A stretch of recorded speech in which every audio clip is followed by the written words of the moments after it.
Hey folks! In this video, I'm going to show you how to turn Reddit posts into engaging YouTube scripts, a great way to find authentic content that your audience will love.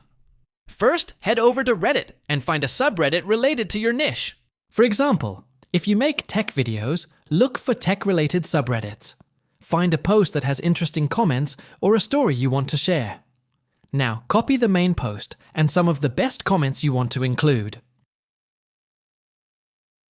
Open a text editor or Google Docs to start shaping your script.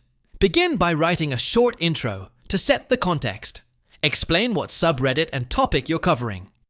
Then, use the Reddit post as your main story, paraphrasing it to make it sound natural and conversational.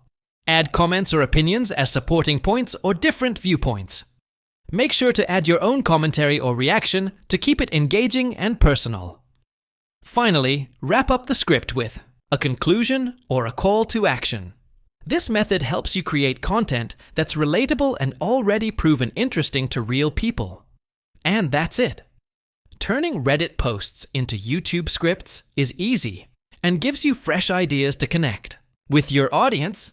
If you found this video helpful, then subscribe and press the bell icon so you never miss any tech video from our channel. And if you have any question or comment, drop it in the comment section. I will try to help you. Thanks for watching. See you in the next one.